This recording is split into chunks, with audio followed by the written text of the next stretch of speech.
session. Okay, thank you. There being none, we're going to recess to closed session, and if you don't mind reading what we'll be covering during closed session, please. The City Council will confer with its real property negotiator with respect to real estate negotiations regarding the rail spur that spans between Eastern Avenue and Strong Avenue, Gilson Street, and Harper Street. Thank you, Lena, and at this time we'll move to closed session. Thank you.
Council. Can we have a report, please?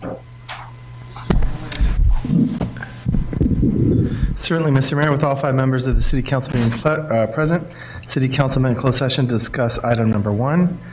City staff made a presentation. City Council provided direction. No final reportable action was taken. And that concludes my report out of closed session. Thank you.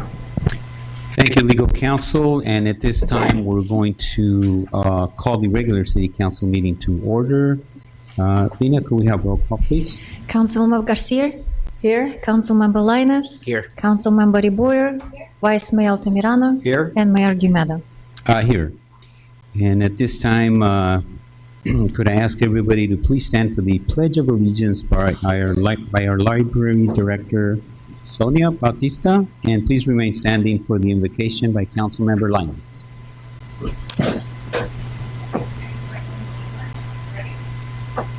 Allegiance to the flag of the United States of America and to the republic for which it stands, one nation, under God, indivisible, with liberty and justice for all.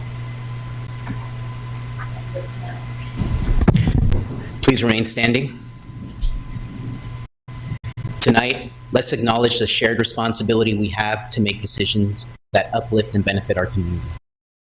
In this room, we represent different voices, different experiences, and different perspectives, all of which are vital to our city, the model city.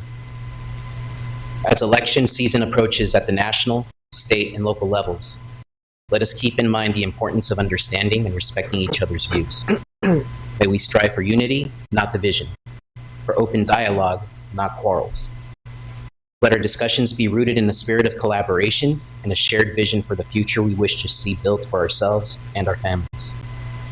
Let us move forward with wisdom, compassion, and a commitment and love for public service, seeking always to do the best job that we can to improve the quality of life for Commerce families. May we also turn our thoughts beyond our community. With heavy hearts, let us pass on our deepest sympathies to the people affected by Hurricane Helene, as well as those affected by the ongoing violence in the Middle East. May peace be possible both in distant lands and here at home, because at the end of the day, we are all brothers and sisters. Thank you.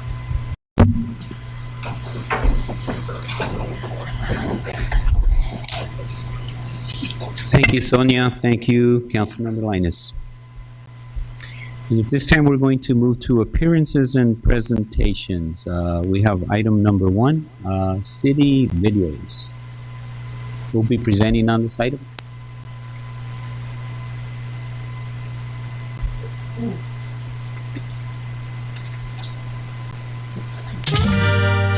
Can I stop that for a second? Sorry. You mind, Greg, you mind coming up and just giving us a little bit of background on what we're looking at? Who presented, who's prepared the video? I know it's a combination of staff, but I'll pick on you, sorry.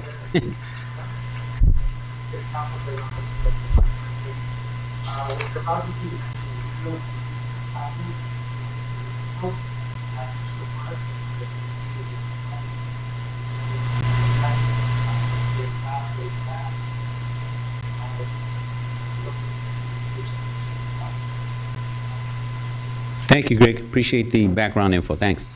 Please.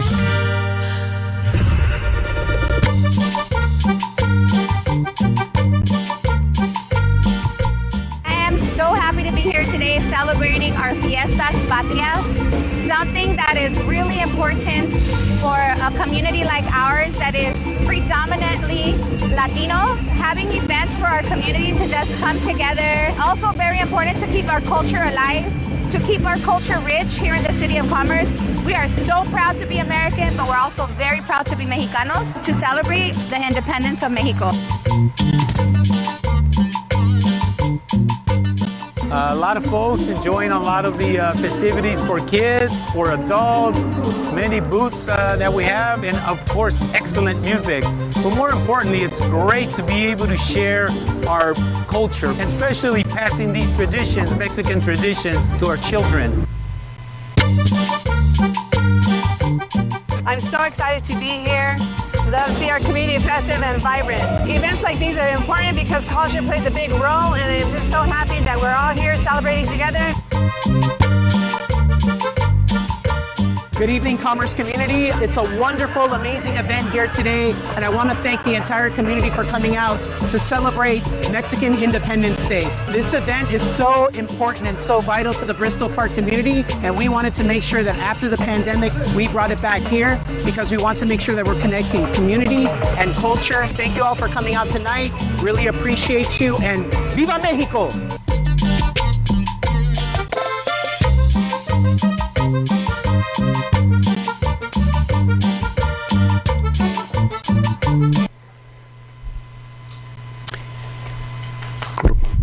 Yes, absolutely.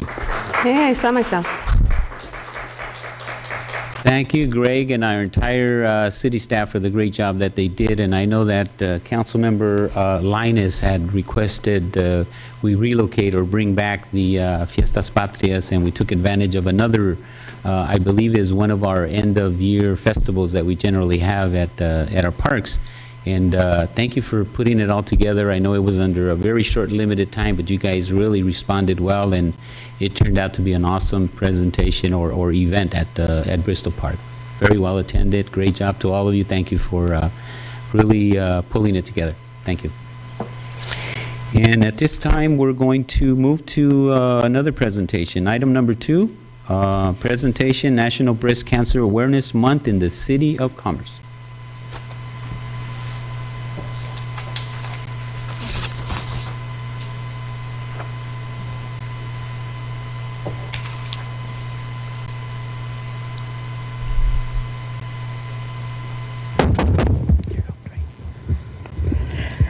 Good evening, Mayor and Council. I am Moira Garcia, Social Service Coordinator.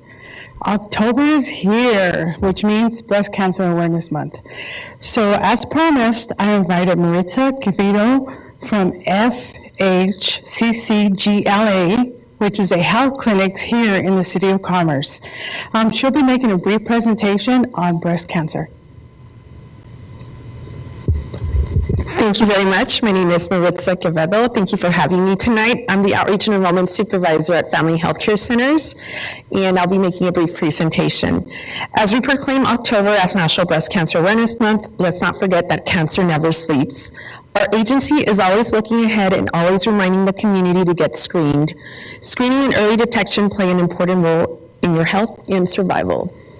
So first slide, what is breast cancer? Breast cancer is a disease in which cancer cells form in the tissues of the breast. It occurs mainly in women, but it can also occur in men. Breast cancer is not selective. Most women diagnosed with breast cancer have no family history of the disease, and while it occurs more often in women who are over the age of 50, young women are at risk too. So 1 out of 8 women will develop breast cancer during their lifetime. Next slide. What to look for. Women and men should examine their breasts regularly so they know what is normal for them. For example, lumps, abnormal discharge, any deformation in the breast, and always, the individual should always inform your doctor of any changes in the breast or size. Symptoms of early breast cancer. Next slide. A lump or thickening of the breast or underarm, nipple tenderness or pain in the area of the breast. These are some of the early signs of breast cancer. Dimpling on the surface of the breast. Nipple has turned inward or became inverted. Nipple discharge that starts suddenly or bloody. Skin of the nipple or breast area is reddish or flaky or pitted.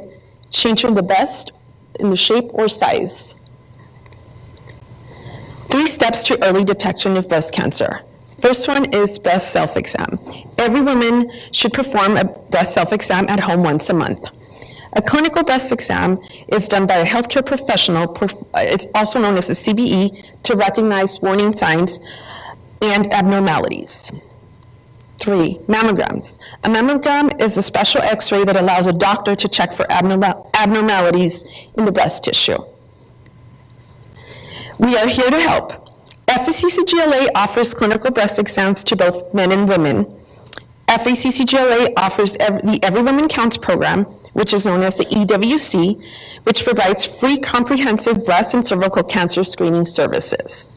EWC provides free diagnostic services to California's underserved populations.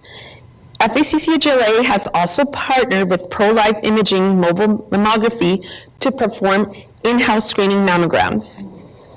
FACC-GLA is here to provide high-quality patient services regardless of the ability to pay. Any questions? Feel free to call our clinic at 562-928-9600. At FACC-GLA, we are, our agency is always looking ahead and always reminding the community to get their screening and early detection play an important role in your health and survival. Okay. So now to talk a little bit about our services at FACC-GLA. So FACC-GLA is a clinic within the Commerce community, and I'm just going to go briefly about our services. So our mission over at FACC-GLA, to enhance the quality of life of men and women and children of the greater Los Angeles area through the provision of high-quality, accessible, and affordable healthcare services. Our vision: Family Healthcare Centers of Greater Los Angeles will be known as a premier organization ensuring access to high-quality, culturally responsive, and comprehensive primary healthcare for all, especially the underserved. Some of the clinic services that we offer application assistance, Medi-Cal assistant, we have laboratories, we have a counselor behavioral health services, we have a diabetes awareness program, we offer general medicine services, we have registered dietitian on site. We also have optometry services, pediatric services, which includes the Children Presumptive Eligibility Program, vaccines for children. We do have a pharmacy, podiatry, women's health, which includes FAMPAC in the EWC, which is the Every Woman Counts program, that provides free clinical breast exams and cervical cancer screening. And we also have dental services at our facility. Our information is we are located at 6001 Washington Boulevard in the City of Commerce. Our hours are listed Monday through Friday, 8 a.m. to 7 p.m. We're also open on Saturdays from 8 a.m. to 4 p.m. Next. And we have 6 locations to serve you, and including our Commerce Family Medical Center, right down the street. Thank you.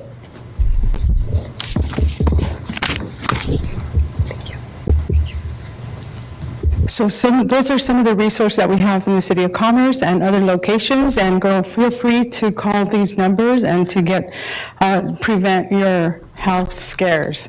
I also want to go ahead at this time and thank the Public Safety Division.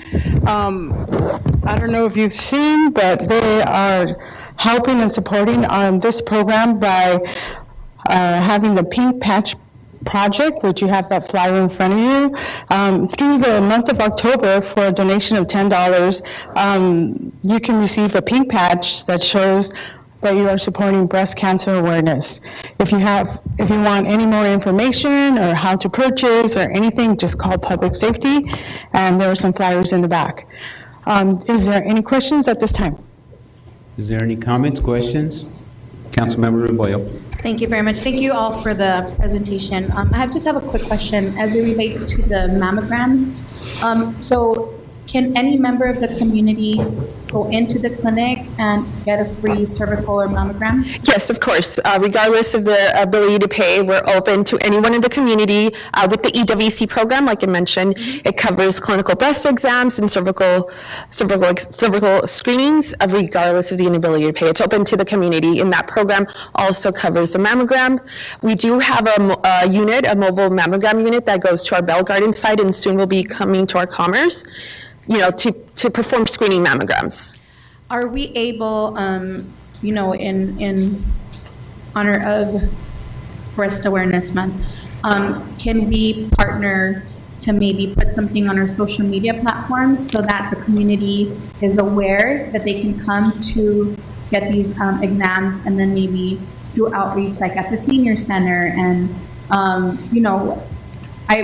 thing I love about the clinic is that you serve everybody regardless of immigration status, medical insurance. So, Correct. and we know that there are people that still need those resources, but don't know that stuff like this is available to them because they don't have the other resources. So I think if we can really partner up so that we can get the message out there to the community, I think that. Yes, definitely. We're willing to collaborate, partner up, and, make the community aware. Like you mentioned, they don't know about the resources that are out there. They're just because they don't have the funds, to get a breast exam. They feel there's no help out there, which there is. And of course, we want to spread the word, and we would be more than happy to collaborate in that. Okay, cool. And then once that mobile, unit comes, Of course. you're free to use any of our facilities. We have thank you. wonderful facilities, so you are more than welcome to use any of our facilities in Parkville. Thank you so much, Thank you so much. Councilmember. Thank you. Thank you, Councilmember Rebollo. Very important information to share with the community. We appreciate your presentation. Is there any other comments, questions? Seeing none, we thank you for your time and for the presentation that you provided. Very important message related to cancer awareness, breast cancer awareness. I think a lot of families in our community and throughout have had negative experiences with that, of course, and so it's a very important message. Unless you've been personally affected by it, it's hard for people to realize that sometimes. So thank you for your message, and thank you for bringing about the awareness. And we look forward to the partnership that was just mentioned. I think it'd be great for the community outreach here. Thank you. And if the city can read the proclamation for this month, Yes. please? We'll do that now.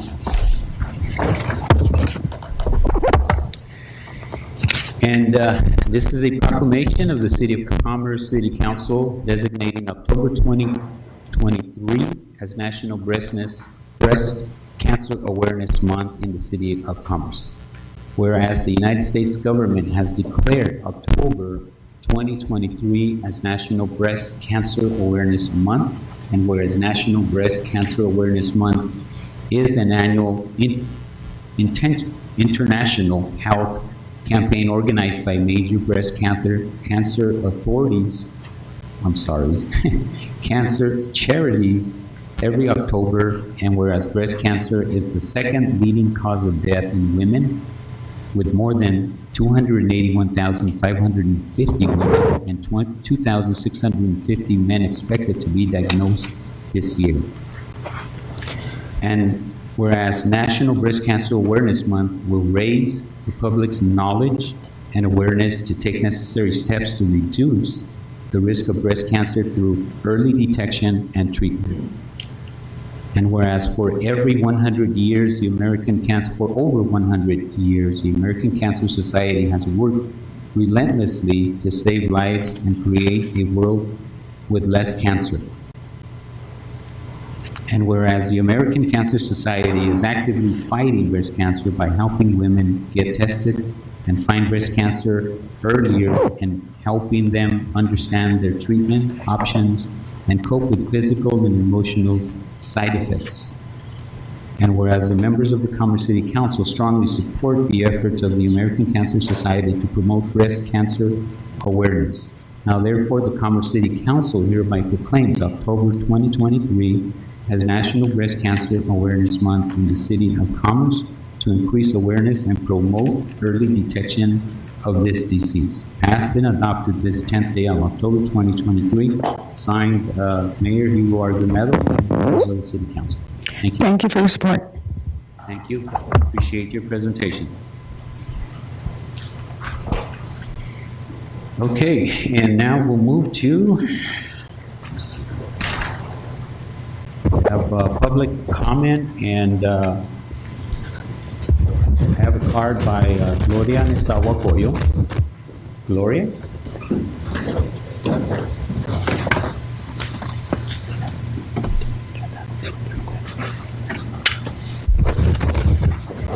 Buenas tardes, Gloria Nezahualcóyotl. La situación del cáncer está muy apropiada al comentario que voy a hacer yo ahora. So I did review whatever is available to me in regards to the removal of whatever is at the Veterans Park. And what I saw this on the scope, it says that all the greenery is gonna be removed, but it doesn't say where are those trees gonna remove to. If they're gonna go to a trash, landfill, another property or something. There's over 50 trees there that are 50 years old, and they should be salvaged. You know, there's cancer. Now we're gonna get rid of the little filtration system we have here. So none of these papers says, yes, it's gonna be removed. So I just wonder if whoever gave you this $7 million knows that you're gonna destroy the teeny, green spots that we have in the city. And it's cruel for nobody. I did call the project manager and ask, where are you gonna remove it? Where are the trees gonna be relocated? And there was no answer. There's nothing here that says we're gonna save them. 50, I didn't count them, but I stopped at 50 and said, who cares how many? If it's one, it's one, but there's a lot of them. And now we got breast cancer, we got all kinds of cancer. And it was kind of, yesterday, Project 25. What is it, 25? Yeah, Project 25, it says, hey, let's keep messing up with our environment. Now you are helping us, you're helping them. Stop the filtration system. And it's really, really sad. And also, the only thing that we can save at a Veterans Park, it will be the signage, your scoreboard. I think if you don't save that sign, that's really sad also, because the only thing that's going to be here forever to remind you that, yes, we did have a baseball field there. We do have it. So if you don't save our little mementos from the city, sad. And if you destroy those trees, it's on your conscience, not mine. And let's hope the 3 people come next time. And let's hope this company, that whoever gave you the grant, is aware that those trees are going to be gone. Okay, so please put a rider or something, say, save the trees, relocate them, put them in my house, put them in my property, I don't care. Okay, so thank you, and please do save the trees. Gloria, thank you for your comments and observations, and I'm sure that our staff is listening to your comments, and they will make note of that, and we'll certainly look into that. But we're really pleased to move forward for, getting that project finally started, and we hope to finish it so that the community can benefit from our new facility over there. They've been deprived for too long now, and we want to make sure that they have a new facility over there. But thank you, I appreciate your comments. And there is an additional comment that was sent in, I believe, via mail to our city clerk. So I'll let the city clerk please read that comment. The public comment received from Lila Leon. It's related to agenda item number 7. I'm not sure why a survey of parking in the village, residents not obeying an ordinance, and parking permits are on a council meeting. It's been 6 months since the neighborhood watch, where 4 out of the 5 council members were at that neighborhood watch in March 2024, 6 months ago. You had a conference among you and agreed that those residents parking on the grass, breaking the city ordinance, would have 1 month to go into the city and find a solution. The survey clearly shows out of 70 who responded, 57 responded to keep the no parking restriction in the place. We've had this restriction for 43 years now. Please respect the residents. Please respect the residents' wishes to keep restrictions in place who reside in the village. Thank you. Lila Leon. Thank you, Lena. And with that, we will go ahead and move forward with our agenda. Is there any additional comments that we have, or no additional comments? Guess not. Okay. So we'll move forward to the consent calendar, items 3, 4, and 5. And if there's no comments or questions on these items, a motion would be in order. I have a motion. Is there a second? Second. We have a second. And is there any objections? Or let's get a vote there. Is there any objections to the motion being presented? Seeing none, motion passes. And this time, we'll move to scheduled matters. Item number 6, we'll have a presentation and update from the Sheriff's Department of Public Safety in the City of Commerce. Sergeant Duarte?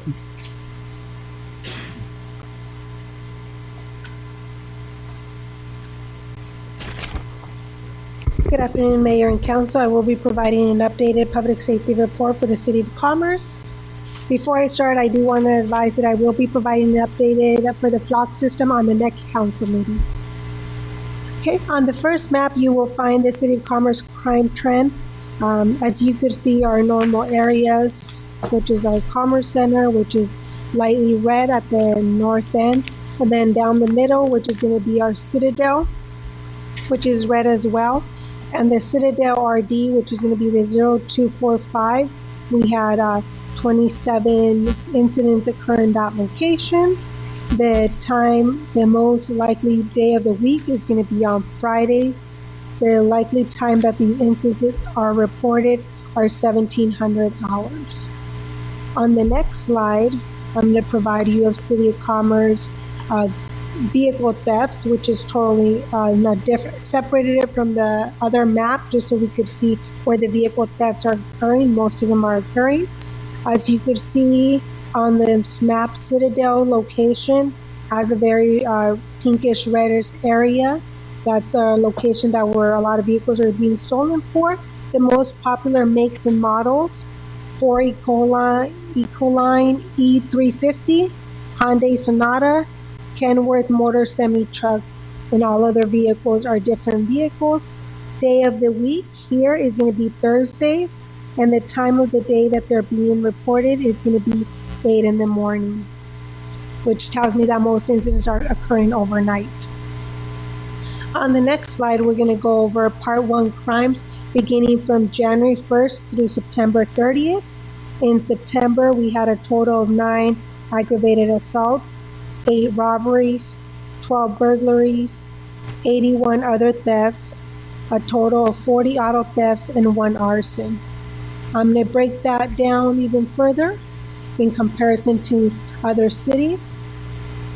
So Commerce, we had 9 assaults, we had 8 robberies, 1 was an armed robbery, 7 was by force and fear. We had 12 burglaries. 12 of them were other structures, which commercial buildings. 6 were during the nighttime, 3 were during the day, 3 were done at unknown times. We had 81 other thefts. Those break down to 43 grand thefts, which means greater than 950. 13 thefts from vehicles. 25 petty thefts, which means less than 950. 40 auto thefts, and 1 arson. Cudahy had 7 assaults, 0 burglaries, 0 robberies, 3 burglaries, 16 other thefts, 9 auto thefts, 0 arsons. Maywood had 7 assaults, 3 robberies, 4 burglaries, 16 other thefts, 7 auto thefts, 0 arsons. East LA had 13 assaults, 11 robberies, 19 burglaries, 93 other thefts, 63 auto thefts, and 0 arsons. We got to remind that these areas are a little different than us. City of Commerce is approximately 6.5 square miles. Cudahy is 1.2 square miles. Maywood as well, 1.2 square miles. East LA is greater, 7.5 square miles. Okay, on the next slide, I will go over Commerce activities. On September 26, 2024, an unhoused male Hispanic was contacted at Bandini Park exit. He refused services and relocated. Deputies and public safety attended the neighborhood watch meeting in the block of Astro. On September 27, 2024, numerous encampments were posted for cleanup. Public Works employee Hugo assisted with picking up a shopping cart which was left unattended in the roadway at Telegraph Road in Campfield, creating a traffic hazard. October 1st, during a patrol check of Gage and Cole, a male Hispanic was arrested for an outstanding domestic domestic battery warrant. A male Hispanic was arrested for an outstanding warrant for possession of a controlled substance. Deputies cleared the old Justman building located on Telegraph Road as windows at the location had been broken. October 2nd, deputies cleared the old Justman building as they had additional windows shattered. October 3rd, assisted code enforcement with street vendors throughout the city of Commerce. Female white was taken to Bell Shelter for unhoused services. Upon arrival at the intake, she refused to stay due to the rules. Drove back to Washington Boulevard. October 4th, responded to Garfield and Canning Street where noise and parking violations related to the strike at the location. A male Hispanic was arrested for burglary from the old Justman building as he was in possession of recycled items from inside the building. Building west side glass door had been shattered. Public Works Edwin and Mario re-secured the building. October 5th, deputies provided security for the Citadel cleanup event. And on the next slide, Commerce arrests beginning from September 1st through September 30th. We had 24 felony arrests, 37 misdemeanor arrests. On the next slide, upcoming events, we have the Starbucks located on Goodrich and Whittier Boulevard is going to have a dedication ceremony October 9th from 12 to 2 p.m. We have a neighborhood watch meeting at 7100 block of Pool Drive, October 10th at 6 p.m. And just like Public Safety, City of Commerce Public Safety, LA County Sheriff's Department is also doing the Breast Cancer Awareness Month. As you can see, I myself am wearing the pink patches. If y'all have any questions, I will open it for questions. Is there any comments, questions, members of the City Council? Councilmember Rebollo? Just really quick, I keep getting phone calls of a encampment starting up at Bristol Park in the night. I guess an individual stays there, lays out all their clothes. It's happening at in one of the picnic shelters. So I don't know. I know that we had this issue before and then it was taken care of. I don't know if they're back or if this was an old issue that was reported. So if we could just maybe send a team to do outreach. Yeah, we'll follow up on that. Okay. Any other comments, questions? Sorry. Oh, sorry, go ahead. And then if maybe, you don't have to answer this now, but I wanted to kind of have an understanding of, in the late hours of the night, who oversees our flock system when you're off and, I want to get an understanding of who's looking at that. So we could talk about it off. Okay. Thank you. You're welcome. No other comments or questions? Sarge, thank you. We appreciate your presentation today. And let me see. I did have a question, but I think I will hold off on this because I think it's more something that we need to discuss. Okay. So I'll just hold off and we'll do this offline. Okay. But thank you. Appreciate your presentation and keep up the good job you guys are doing out there. Appreciate you. Thank you.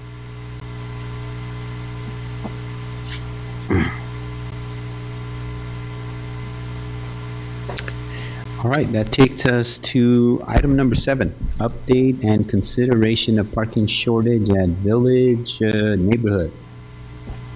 Honorable Mayor, members of the City Council, our Public Safety Manager will present a summary of the survey that was conducted some time ago.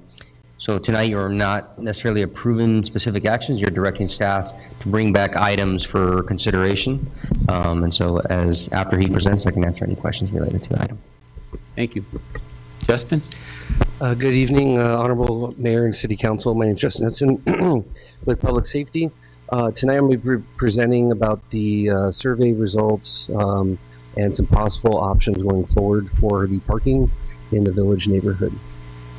So a little background. On March 14th, we held a neighborhood watch meeting in the Village where comments were made and concerns about parking issues.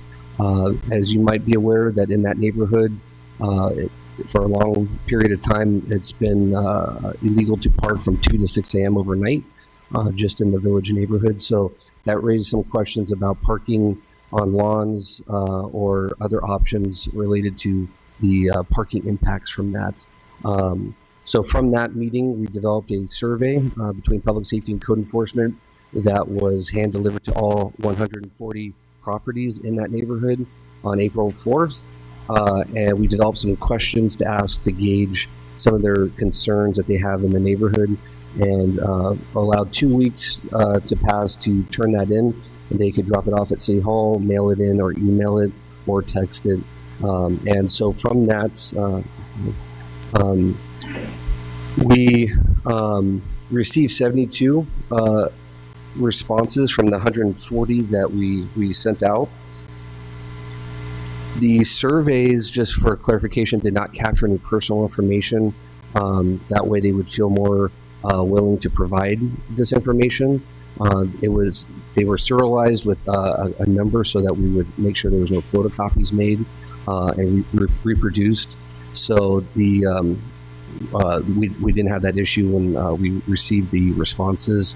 The questions that were put on the survey were based off the comments we heard at the Neighborhood Watch meeting. So we just wanted to gauge that a little bit more. So like I said, we only received about 51% of the total surveys that were sent out. So here's a image of what the survey is, and I attached that as with the staff report.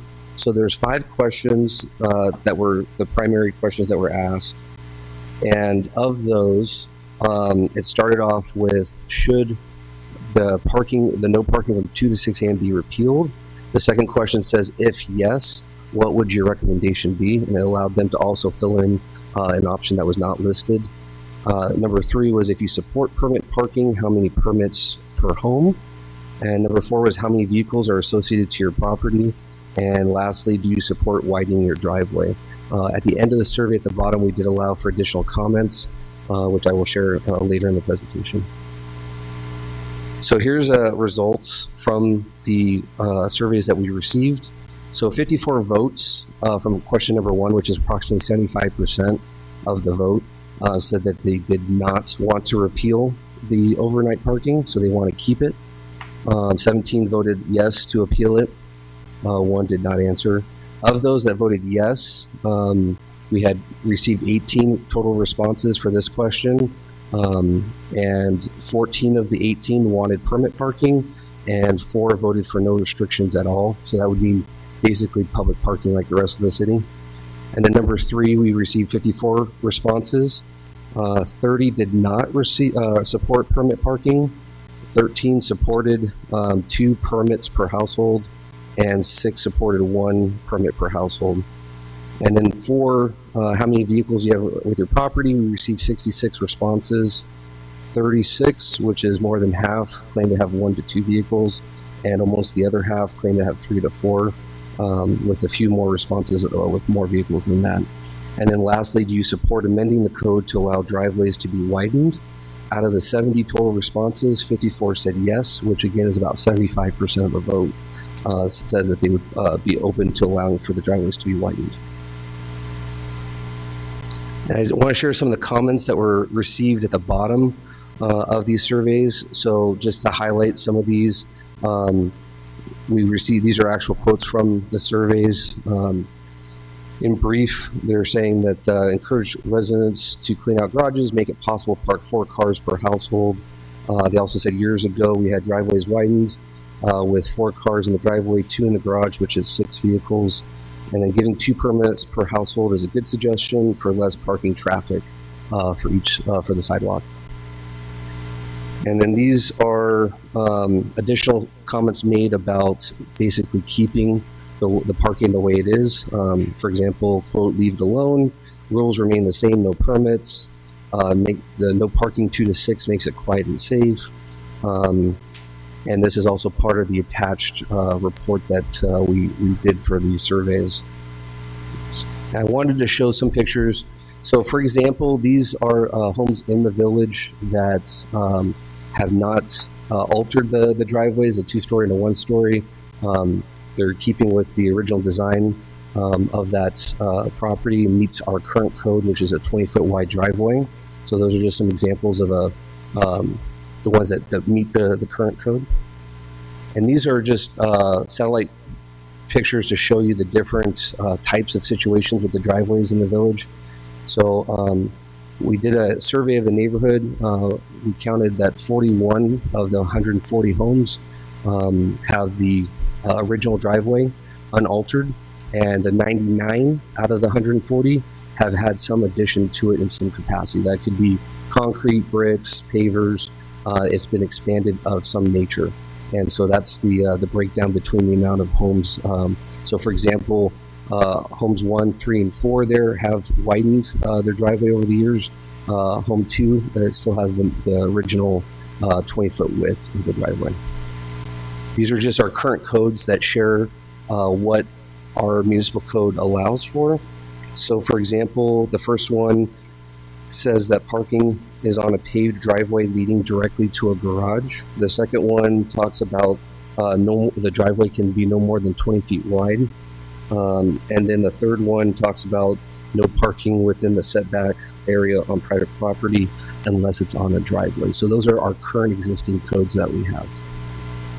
So we wanted to share options based off these results and the comments that we received. So option 1 is to maintain the status quo, which is enforce the current restrictions that we have on the municipal code right now. Option 2 is remove the parking restriction from 2 to 6 and implement a parking permit program in the village and issue a parking permit per property to enable one vehicle to park on the street to help alleviate the parking with the overnight parking situation. Option 3 is pursue, develop village-specific standards related to widening of the driveways, and existing work of, like I mentioned, about 99 properties have existing work that has been completed, would need to conform to these new standards. And option 4 is direct staff to look into the possibility of a zone code amendment and factor potential citywide impacts that would have. So those are the 4 options that we're presenting, but we're open to any comments or direction from the City Council. So with that, any questions, myself and our Director of Economic Development and Planning is here as well to answer questions. City Council, comments, questions? If there isn't any, Councilmember Linus, I'll follow after you. Yeah, sure. Thank you, Mayor, and thank you, Justin, for the presentation. Pretty clear. I'm glad this item is on the agenda and we're finally talking about it. I know it's been several months since we did the survey, but good to get these numbers in front of us. So essentially, with the 4 options, can you clarify number 4, a zone code amendment and factor potential citywide impacts? Is that essentially basically saying, hey, we're looking at the code for the entire city? Or what? Can you specify what that means? Sure, I may. So that's to be determined by the City Council. You can do a zone overlay, essentially designate a certain part of the city, right?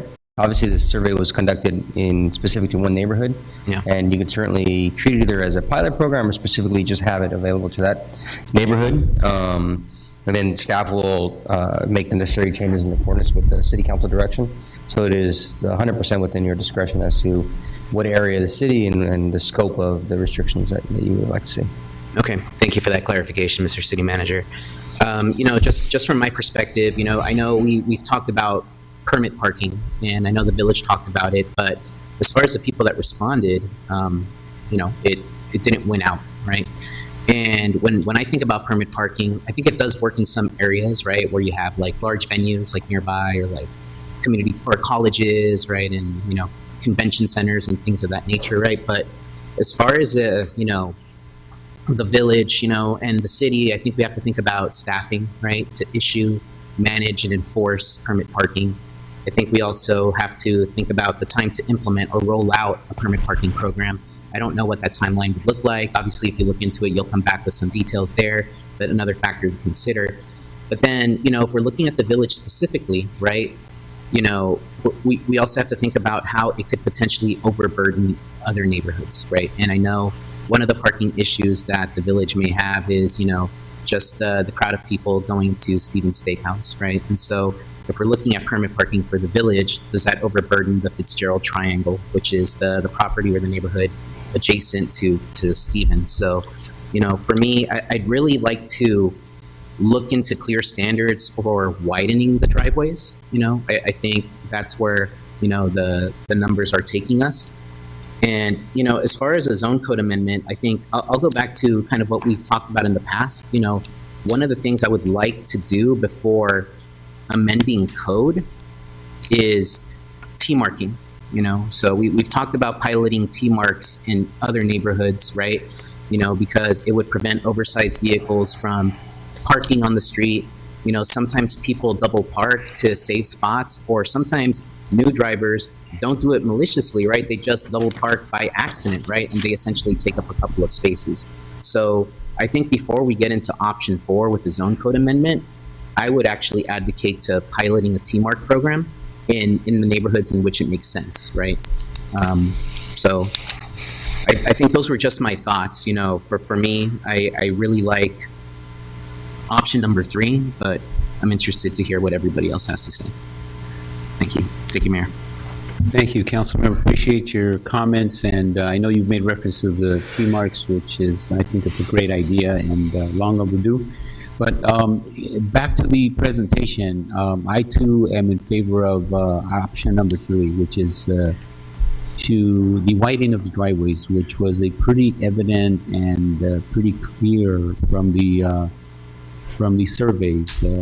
Basically, most of them are in favor, and they're already doing it. So, we just needed to develop the appropriate standards to facilitate them moving forward and getting them done accordingly. It's already being done out there. So, anyway, so I really think we should pursue that as quickly as possible and make sure that people are so that they know that we're at least hearing what they've said. We've done the survey, we've gotten the results. Let's put something in place together. I don't know why it's taken a long period of time for us to have this presentation, but I thank you all. Thank our city manager. I know we've had a discussion about it, and I'm glad that the item's on the agenda for us to give some direction, because it's long overdue. The biggest problem in our entire city, not just the village, but throughout the city, is big parking issues. Part of what I would like to add to that is that, for every home here, you can potentially increase parking by 1 in the village area, right? But in addition, I think that, I've had discussions with our city manager about relaxing the driveways also throughout the city. Everybody has a driveway. If you have a home, you have a driveway. And to me, you should allow people to utilize that driveway to create an additional parking space. You can actually use that as an additional parking space. Obviously, in the event that somebody else parks in your driveway or blocks your driveway, that's a different situation. You can call, have somebody cited, or maybe potentially have the vehicle towed if you're being blocked, you can't get in and out of your garage. I understand that, but if it's your vehicle, somebody there that lives there, we should be able to utilize it. That increases our parking. Just count the number of households we have here, and it increases that by that much. And I love your idea once again of the T-marks, basically making these spaces, because we do have that problem. There is folks that sometimes go out there and they want to save the parking, so they park in such a way that you can't take advantage of so they block it, so that you're taking 2 spots in essence, and we shouldn't, come on, it gives others an opportunity. The parking is for everybody, and we should definitely do that. And if we need to, let's do it on a pilot. Let's pick an area where we can implement it and try it and see how it works out. So those are my comments. So there's a couple of suggestions there that we can recommend to move forward and increase the number of parking spaces available to not only folks in the village, but folks throughout our community. So, can I say something? Thank you. Those are my comments. Councilman? Just a quick question. If we go with option number 3, nothing else will be changed. I just want to clarify that. Nothing else As far as the parking from 2 to 6, that will stay in place. Correct. So yeah, if we go with option 3, it would just allow for standards specifically to the village to widen the driveways, which would allow for that extra parking space.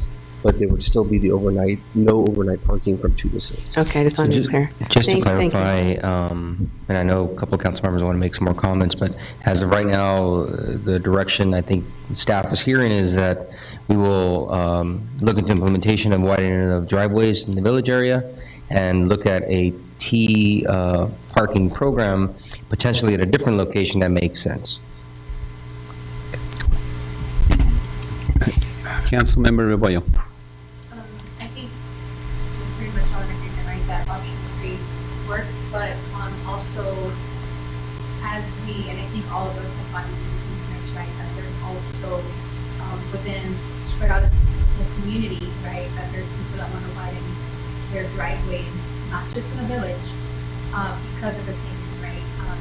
We're looking at this generation, they're not leaving their homes, right? They're going to college, they're coming back and they're looking at Commerce, which is great, right? Because that's what Commerce is about, right? We're hometown. So I think that we should also consider neighbors that are not within the village area that are looking to widen their driveways as well, to help with the parking situation within our community, right? And I know we've had this discussion before, but it really didn't go anywhere. But since we're doing this now for the village, I think we should look at the city as a whole and not just, I love that we're going to do it for the village, but also look at other communities that are wanting to do the same to help, really help us, help their community with the street parking situation, right? Because I know I've gotten those phone calls, it's told, okay, if I can just widen my driveway, that's one that's a part of the street, and then we're not going to have issue, because in reality, as what usually happens right when you walk in the community, the biggest issue that I hear is parking. It's not so much crime, it's parking. It's the number of cars that people have in their homes. And I think something that people don't understand is that we can't regulate how many cars people can have, right? But so that's one. And B, I really, really like the T marking idea. Again, within neighborhoods, we know that, we've had the complaints of people bringing 3 to 4 cars to exit their homes, and they're parking them out in the street, and they're taking parking, or they're saving parking. And so I think that, that's a really good idea to start implementing. I think once we start, I don't even think we're going to need to pilot it, because I really think that it's going to work. But yeah, I'm just glad that we're having this dialogue now, because sometimes we really need it. Okay, thank you. Thank you for your comments. Councilmember Linus, you have something to add? I did. Thank you, Mayor, and thank you, Councilwoman, for your comments there. I agree. I think you're spot on. I think whenever we've gone to neighborhood watch meetings, I think the primary concern that we hear is about parking. I think with the village, it's a little bit unique because of the parking restrictions between 2 a.m. and 6 a.m., right? So it prevents them from parking out into the street. So they're taking whatever excess cars they have, and they're essentially parking on the lawn, or they need to find a solution there, right? And I don't necessarily know if it's an issue that we have in other communities. We do have parking as an issue in other communities, but I think that's where the T marking pilot could potentially come in.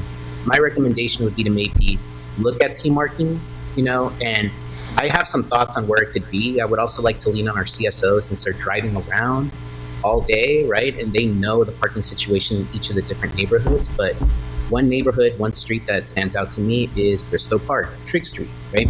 So I would like to see if maybe we can pilot it there, see if it's successful, and then start to roll it out before we start changing code on other neighborhoods. Just because I think this is there's less friction with this type of implementation than to start, letting everybody just, park in front of their house, so to speak. So those kind of where I'm coming from, but I'm happy to look at all of them, right, and see where we land. All right, well, good comments. Thank you each. So the item before us, it looks like option number 3 would be related to the village. So is that what we'd like to do here? Yeah, go ahead, Councilmember. Mayor, if I may, I'm also in support of 3, but I'm also in support of what you stated earlier about being able to park in front of your driveway to relieve parking. So what can we do about that? It all started in, I believe, 2020 when we now allowed people to park in front of their own driveway, which relieved a lot of parking. And now we've kept it that way, but recently, I think within the last 6 months, 8 months or so, some people started to get tickets, and they're in front of their own driveway. So I'd like to see that as well come back. What we can do is we can implement enforcement strictly on a complaint basis with regards to people blocking their own driveway, and kind of report back with the council on performance and see how it's doing, right? Because I mean, it is tricky, right? Because essentially what we would have to do is ignore people parking in front of the driveway unless someone called specifically to enforce the fact that it's not their vehicle or somebody in their residence, right? So what I would recommend is, I think we've gotten direction today on all the different priorities that the city council would like to see as it relates to this item. And then we will implement that kind of enforcement and see kind of how it's going and report back. And if there's necessary changes for the council to consider, we'll bring those items back. All right, so just for clarification, the options on this item are 1, 2, 3, or 4. And it looks like we have, the support for option number 3, which we'll go ahead and put to a vote. But in addition, there were remarks that have been made related to this issue. So will you be coming back and reporting back on how to proceed forward with the remarks that have been made, or how do we proceed on this? Yeah, so essentially the options before you were for you to consider. This item is in a way open-ended with regards to different options for you to consider mitigating parking. And so I think just I'll state it as I understand it, is so clearly option number 3, right, as it relates to widening of driveway specific to that area. The secondary item is that we will evaluate T markings, and that requires changing the code because you have to be able to enforce in between the markings, right, because I had experience with that. And then looking at an area, we'll look at Bristol Park area, but also any other areas that make sense to try this. And finally, the final item is a different perspective on how we enforce people parking in front of their own driveway. All right, yeah. Great. Yeah, that would be great. So at this point, I guess if there's no additional comments or questions, a motion would be in order with the options before us. So moved, Mayor, with option number 3. Thank you. We have a motion. Is there a second? I'll go ahead and second. We have a motion and a second. Is there any objections? Seeing none, motion passes. Thank you. Thank you, Justin, for your presentation. Fuck.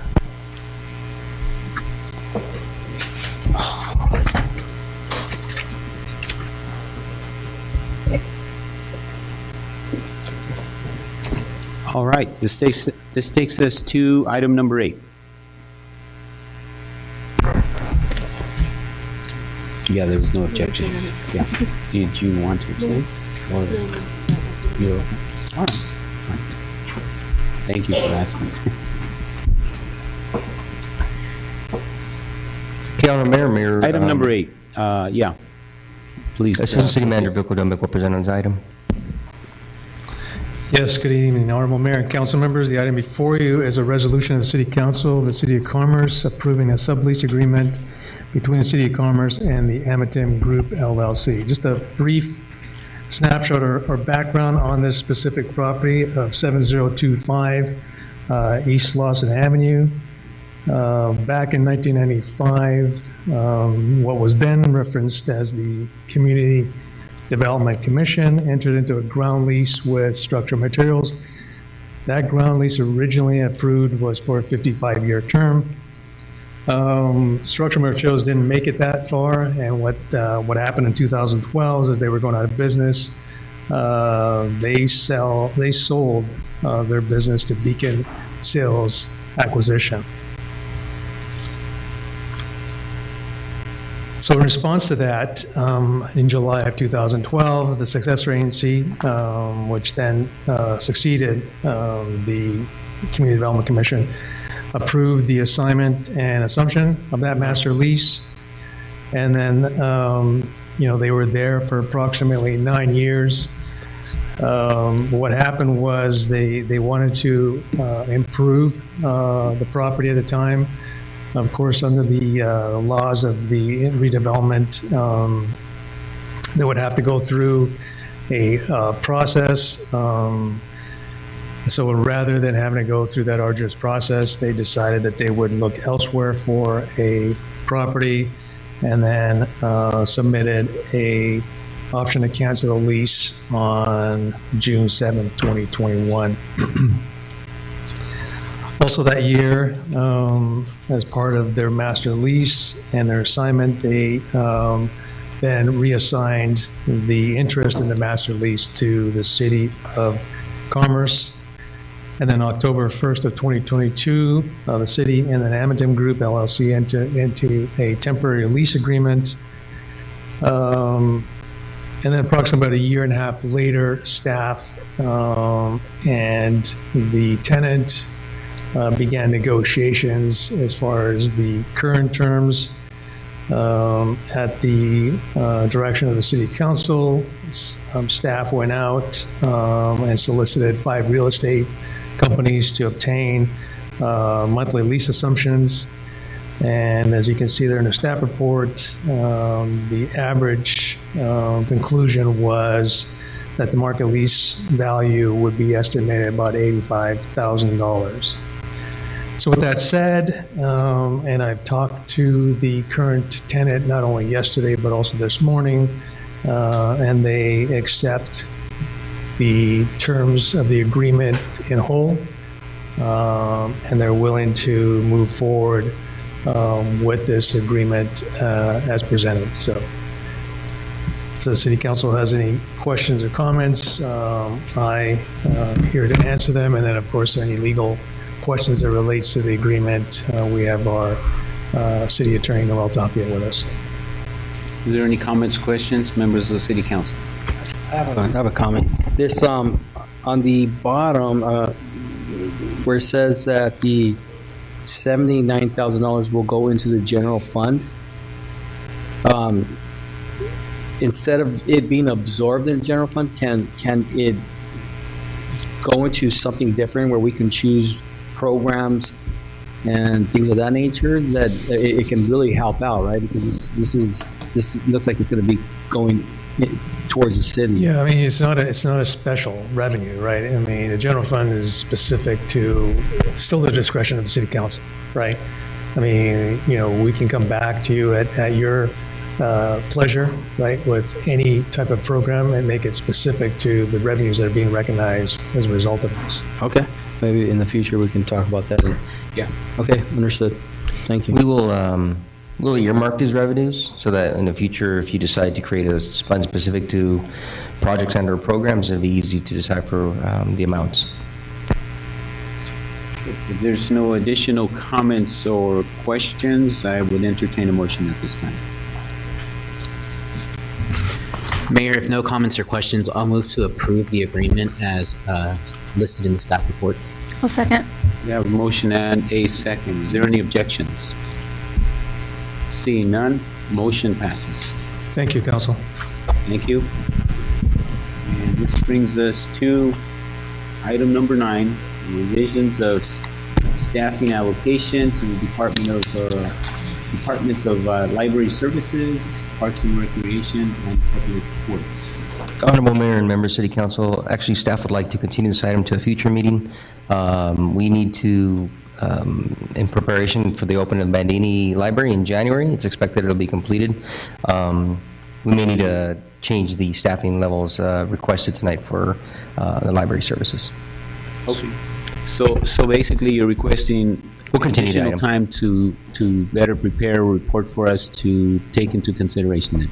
Correct, Mayor. Thank you. Okay, if there's no objections, we'll go ahead and table this item for now. Now we move to ordinances. Item number 10, introduction and first reading of an ordinance to approve development agreement related to the commercial cannabis permit application number 18-047.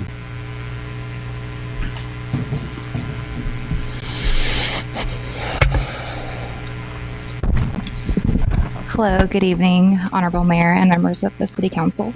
I'm here to present the development agreement for commercial cannabis permit application number 18-047. And tonight's consideration would be for the application of development agreement 18-047 located at 3019 Vale. And the application was previously approved under Summit Manufacturing, and now due to the DAs being voided and validated due to the court ruling and a referendum that occurred, now we will be we accepted a development agreement application by Long Beach Exchange, who will name Tyrell Rower and Jeffrey Richmond for manufacturing, distribution, and non-storefront retail. And regarding public hearing notice, a notice related to this action was published in the Los Cerritos News on September 27th, 2024. Notices were also mailed out to property owners located within 500 feet of the subject properties in accordance with the City of Commerce Municipal Code.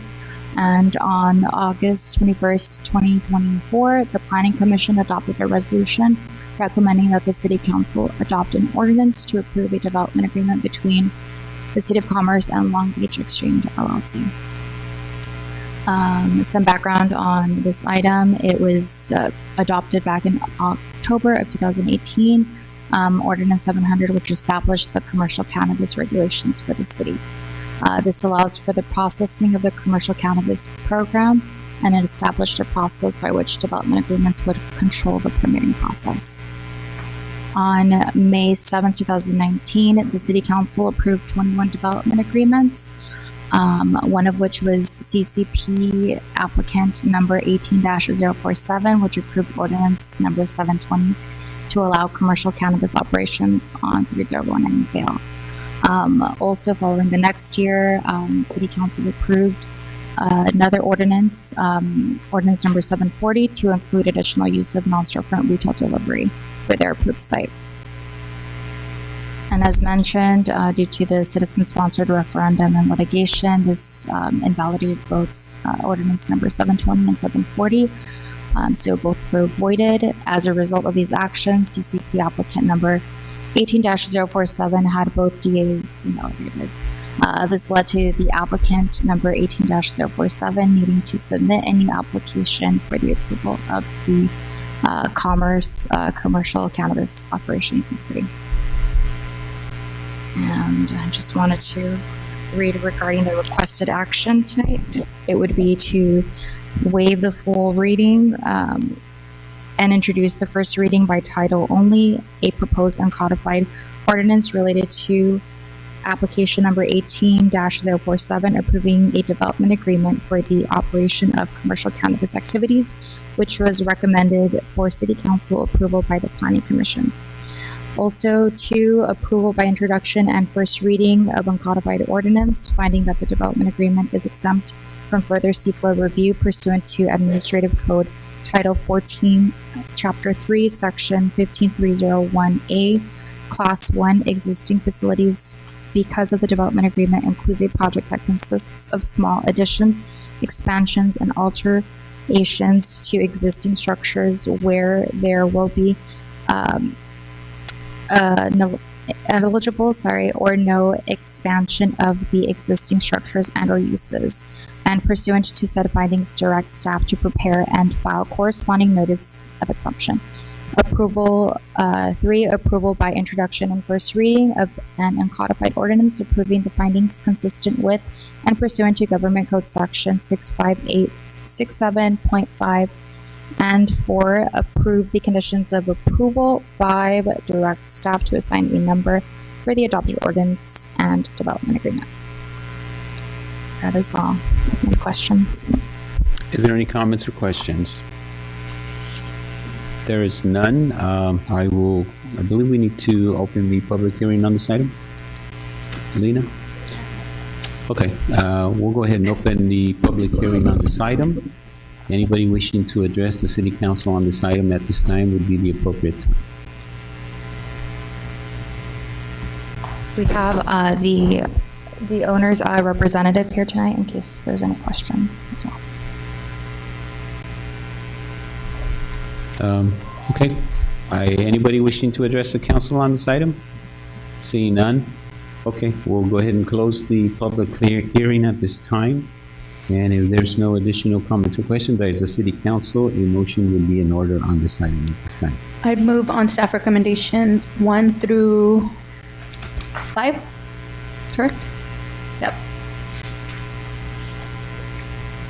Move to approve, sorry, staff Okay, recommendations. staff recommendations, and that was 1 through 5. 1 through 5. Is there a second? I'll second. Do we have a motion and a second? Is there any objections to this motion? I'll abstain. Bill abstain. There be no other objection, motion passes. Do you need a roll call on this? I will read the ordinance, title of the ordinance. But do you need a roll call on this, or is that sufficient? That should be sufficient. A roll call vote is not necessary, so it's on the record. 1 abstention, Councilmember Garcia, and 4 in favor. Thank you. Just wanted to clarify. Thank you. Lena, please move forward. An uncodified ordinance of the City Council of the City of Commerce approving and adopting development agreement, also identified as commercial cannabis permit ID number 18-047, between the City of Commerce and Long Beach Exchange LLC, a California corporation, for a commercial cannabis business at 3019 Vale Avenue, making findings consistent with and pursuant to Government Code Section 65867.5, and making findings of the CEQA categorical exemption. Thank you, Lena. And that takes us to item number 11, introduction and first reading of an ordinance to approve development agreement related to commercial cannabis permit application number 18-026 for commercial cannabis testing. Hello, good evening again. I will be presenting the development agreement for CCP application 18-026. And tonight's consideration would be to conduct a public hearing to consider approving an ordinance to approve an amended and restated development agreement for commercial cannabis permit application number 18-027 at 5608 East Washington Boulevard. And a public hearing notice was done on this item. It was published in Los Cerritos News on September 27th, 2024. I apologize for there. Notices were also mailed to property owners located within 500 feet of the project site in accordance with the City of Commerce Municipal Code. On November 15, 2024, again, apologize, the Planning Commission, that's correct. November 15, 2023, the Planning Commission adopted a resolution recommending that the City Council adopt an ordinance to approve the amended and restated development agreement between the City of Commerce and BQ Labs. So background on this item, adopted on October 18, 2018, ordinance number 700 established commercial cannabis regulations, which allowed for the processing of commercial cannabis permit programs. It established a process in which the development agreements would be able to control permitting process for licensing, such as testing, which also allows for amendments and modifications for an existing development agreement. So for BK Labs currently holds a legal or equitable interest in real property that is currently being considered in the amended and restated development agreement. BK Labs received its business license on August 15, 2022 to legally operate a testing laboratory for commercial cannabis in the City of Commerce, and currently holds a state license as well to conduct commercial cannabis testing. Part of today's recommendation for staff's recommendation would be to establish a flat fee for community benefits, which would set it at $32,000 per year, and also for the annual minimum operating fees, it will also have a flat fee as well, which would be set at $50,000. And another recommendation would be to eliminate non-operating fees for this amendment, and additionally would also recommend to set the quarterly gross receipts from 1.5% to 0.5% to be paid on a quarterly basis. The recommended fee summary for this would be that this CCP staff's assessment is the recommended fee structure for testing labs will generate sufficient funds to cover the city's costs for staff time. since testing laboratories do not generate the same level of revenue as cultivation, manufacturing, or non-storefront retail businesses do. The proposed fee structure would help support the success of laboratory testing businesses in the city. And the requested action would be to one, waive full reading and introduce for first reading by title only and propose and codified ordinance related to application number 18-026, approving a development agreement for the operation of commercial cannabis activities, which was recommended for city council approval by the planning commission, which would replace development agreement, previously approved development agreement number 788. Two, approval by introduction and first reading of uncodified ordinance, finding the development agreement is exempt from further CEQA review pursuant to Administrative Code Title 14, Chapter 3, Section 15301A, Class 1, Existing Facilities, because the development agreement includes a project that consists of small additions, expansions, and alterations to existing structures where there will be negligible nor expansion of the existing structures and or uses, and pursuant to said findings, direct staff to prepare and file a corresponding notice of exemption. 3, approval by introduction and first reading of an uncodified ordinance approving the findings consistent with and pursuant to Government Code Section 65867.5, and 4, approve the conditions of approval as also incorporated in the development agreement. And 5, direct staff to assign a number for the adopted ordinance and development agreement. Thank you. Any I don't have any comments? Questions? Councilmember Lyons? Thank you, Mayor. Giselle, thank you for the presentation. If you can just clarify for me, what drives the annual minimum operating fee? Because it seems like it's variable, right? The minimum that so we have a set fee structure in every development agreement, and regardless if you're testing, cultivation, license holder, non-storefront retail, it stays stagnant, stays the same for everyone. So for this particular item today, it's strictly for testing only, and due to our analysis and our findings, we realized that testing does not bring in as much revenue as initially perceived. So we're now proposing to lower that fee and have it at a set rate for community benefits and for minimum annuals. So each operator will be required to submit their gross receipts every quarter, and it will be 0.5% of their gross receipts. At the end of the year, they'll owe at minimum the $50,000 that was mentioned. Got it. So it correlates with the quarterly gross receipts. Is that what I'm hearing? Correct. Yes. So if they don't, if 0.5% doesn't reach 50,000, let's say it's 40,000, they're obligated to pay that 50. That's Correct. why it's set at a minimum. Correct. Yes. Okay. Those are my questions. I was just confused about that, but thank you for clarifying. Thank you. If there's no additional comments or questions, then a motion would be in order at this time. Can we Sir. open public hearing too? Oh, my apologies. I'm just flying right through this. We're going to declare the public hearing open on item number 11 at this time. Anybody wishing to address the city council on this item may do so at this time. Seeing none, we're going to close the public hearing, and at this time, a motion would be in order. Mayor, if no questions, I'll move to approve per the staff report, items 1, 2, 3, 4, and 5.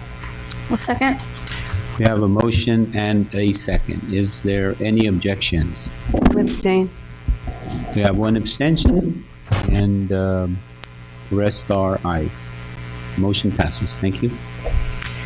I'll read the title. An uncodified ordinance of the City Council of the City of Commerce approving and adopting an amended and restated development agreement, also identified as Commercial Cannabis Permit ID number 18-026, between the City of Commerce and VK Labs LLC, the California Corporation, to replace Development Agreement number 788 to reflect amendments for testing laboratories for the previously approved commercial cannabis business at 5608 East Washington Boulevard, making findings consistent with and pursuant to Government Code Section 65867.5, and making findings of a CEQA categorical exemption. Thank you, Lena. And that concludes item number 11. And at this time, we're going to move to City Council reports. I'll start over to my right, Councilmember Garcia. Thank you, Mayor. I just would like to comment on the Camp Commerce Women's Getaway this past weekend. What I saw on social media, it looked like exciting, the decorations, the costumes that they were wearing, the activities. I can't wait to go next year. It's so exciting. They also informed me that the food was fantastic, so I can't wait to taste that. Fun fact, I believe the chef came out in a magazine, and it was his recipe was published in the Sunset magazine, June 2015. I think that's the correct information. And his name is Chef Guy. Oh my gosh, I don't know his last name. Soccer. So, Marianne, can you help me out on that one?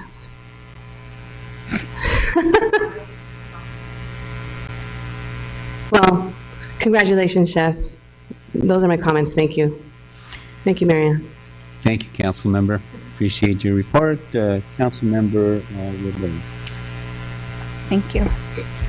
I too, unfortunately, was not able to attend Women's Getaway, but I heard it was a blast. I get to attend every year. I make it a point to take some time off because this is such a good idea for women, right? We rarely think about ourselves and rarely take time to just ourselves. So thank you to Parks and Rec for that idea, and to Brenda Hernandez for that idea of Women's Getaway, where you can just really get away and you don't have to do anything if you don't want to, but if you do, there's so many things planned. It's just so amazing. Thank you to our city attorney who partnered with me to provide a nice treat for the women up there for their painting event. So thank you, Mr. City Attorney and your firm. And that's really it. Just in, I want to say in honor of breast cancer awareness, I wanted to know if we can close our meeting today in memory of Maria de Los Angeles, who, not our resident Maria de Los Angeles, this is another one, so that there's no false narrative out there, who is the grandmother of Lily and Bella Artiga from our water polo program, who fought a valiant fight against breast cancer and who now rests in the arms of our Father up in heaven. So with that, I also want to say to our guerreras from Commerce who have overcome obstacles on their fight against breast cancer, Roberta de la Cruz, Sylvia Cita Albaran, Alice Moeller, and to my really, really good friend who I am so proud of, Diane. Thank you. Thank you, Councilmember Rebollo. And Councilmember Langs. Thank you, Mayor. On September 26th, I attended the Neighborhood Watch meeting on Astor, and it was a really good turnout with a lot of good feedback from the residents and a lot of great engagement. I do want to thank the public safety team as well as our sergeant for being out there and just kind of, hearing people out and addressing their concerns and just kind of making them aware of the resources that we have available. As I was in that meeting, one of the things that I noticed about Astor is that it's really dark. And the reason for that is because I think there's only street lights on one side of the street. And I know the city is working on a street lighting master plan, and I think that's going to be ready sometime in the fall. But I'm really hoping that there's some type of finding or some type of report on Astor, just because I noticed it, and it's almost like Ferguson, right? But with Ferguson, it's a different challenge because with Ferguson, one side of the street is the City of Commerce and we have streetlights, but then the other side of the city is unincorporated Los Angeles, right? So there are no streetlights. So that one's a little bit of a bigger challenge. But as far as Astor, as it got darker, it really got dark on one side of the street, and I know they've been experiencing some break-ins and some other activity out there that could potentially be mitigated by better lighting. So I guess I'll wait for that master plan to be released, but just one observation that I made. And then last Saturday, I attended the Citadel Outlets Cleanup Commerce event. It was really early. It started at 6 a.m. The sun wasn't even awake at that time. But I do want to thank the Citadel for putting together the event, as well as the Commerce Crush, members of our water polo program, and members of our Unplugged program for being out there and volunteering and cleaning up the perimeter along Telegraph and Washington. And there were other organizations as well, right? There was a Girl Scout troop. The Commerce Casino also contributed.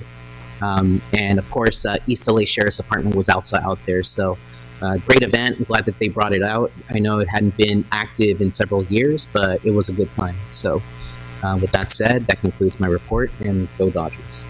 Yes, sir. Thank you, Councilmember Linus. Vice Mayor? Mayor, I don't have any reports at this time. No reports. Yeah, I'll keep mine short because I think some of it's already been covered, but I too had the opportunity to attend the Neighborhood Watch meeting. Thank you, Public Safety, for the meeting. Great turnout, and just appreciate some of what you have done out there. The previous meeting we had, which I believe has been several months back, maybe as far as maybe 9-10 months ago. And, we did have a lot of comments, a lot of questions, and this year it seemed to be a little bit less. I think people were a little bit at ease. They were, I think, appreciative of the fact that there were some responses related to some of the questions that had been raised with the past meeting. So thank you for responding. Thank you for handling that, but I think it went really well. So congratulations to you and the rest of the team, which includes your public safety team and also the sheriffs and just everybody involved in making that a good event. I also attended the cleanup over at the Citadel. Just overall a great event. A lot of folks there, thanks to the great collaboration of all involved between Citadel, Commerce Casino, our sheriffs, public safety, and all of our youth groups. I really enjoyed seeing them out there, and there were several of them besides our local boys and girls out there from the volleyball, performing arts group, and various others. And they did a fantastic job out there. Really proud of going out there, and things looked horrible out there, to be honest with you. And they were able to, by the time we were done out there, things were looking much better. It was a great event, and it was nice to see that we were able to make a pretty significant impact on how Telegraph Road looks. It looks much better.